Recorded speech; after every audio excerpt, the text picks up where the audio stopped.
अमिताभ बच्चन, जया भादुड़ी और रेखा एक ही किस्से की तीन ऐसे किरदार जिनका जिक्र हमेशा साथ साथ होता है। भले ही अमिताभ बच्चन और रेखा की राहें जुदा हुए बरसों बीत चुके, लेकिन एक ऐसा दौर भी था जब हर फिल्मी मैगजीन और अखबारों के पन्ने अमिताभ रेखा की प्रेम कहानी और जया बच्चन की नाराजगी के किस्सों से भरे रहते थे। अमिताभ बच्चन के प्यार में पड़कर रेखा ने ये तक भुला दिया था कि वो कभी जया बच्चन को अपनी बड़ी बहन मानती थी और उन्हें दीदी बाई कहकर पुकारा करती थी। आज हम अमिताभ और रेखा नहीं बल्कि रेखा और जया बच्चन से जुड़ा ऐसा ही किस्सा बताने जा रहे हैं। जब जया भादुड़ी और अमिताभ बच्चन की शादी में चाहते हुए भी शामिल नहीं हो पाई थी रेखा। जब एक ही बिल्डिंग में रहने के बावजूद जया बच्चन ने रेखा को अपनी शादी में बुलाना जरूरी नहीं समझा था और जया बच्चन के इस रुखे व्यवहार से नाराज होकर रेखा ने अपनी भड़ास अपने इंटरव्यू में निकाली थी। दरअसल ये किस्सा 70 के दशक के शुरुआती दौर का है, जब साउथ फिल्मों से अलग रेखा हिंदी फिल्मों में भी अपने पैर जमाने की कोशिश कर रही थी। शुरुआती दिनों में रेखा ने अजंता होटल को अपना ठिकाना बनाया था, लेकिन साल 1972 में रेखा ने मुंबई के जुहू बीच के किनारे अपना एक फ्लैट खरीद लिया था। इसी बिल्डिंग में एक फ्लैट जया बच्चन का भी था। एक ही बिल्डिंग में साथ रहने की वजह से अक्सर रेखा और जया बच्चन की मुलाकातें हो जाया करती थीं।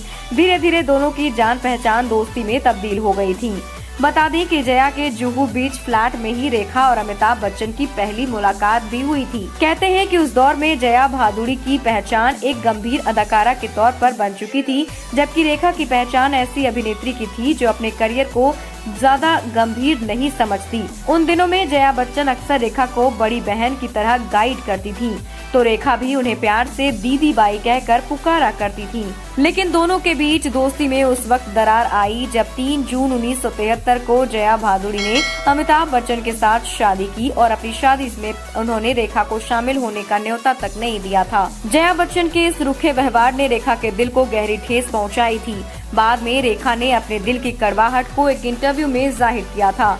अपने इंटरव्यू में रेखा ने कहा था, एक वक्त था जब मैं जया को अपनी बहन मानती थी। मैं सोचती थी कि वो सच्ची है क्योंकि वो बड़ी गंभीरता से बात किया करती थी और मुझे बेहद प्यार से सलाह भी देती थी। लेकिन बाद में मुझे एहसास हुआ कि वो हर एरे गहरे के साथ ऐसा किया करती हैं। रेखा ने आगे कहा था कि जया सभी पर हावी होना चाहती हैं, वो भी तब तक जब तक उन्हें अपना फायदा दिख रहा हो। हमारे बीच इतनी अच्छी दोस्ती और प्यार होने के बावजूद उन्होंने मुझे अपनी शादी में बुलाना जरूरी नहीं समझा था, जबकि मेरा घर उसी बिल्डिंग में था। बाद में जया और रेखा के बीच कड़वाहट की दरार और गहरी तब हो गई जब आगे चलकर रेखा और अमिताभ बच्चन के बीच प्यार का सिलसिला शुरू हो गया था।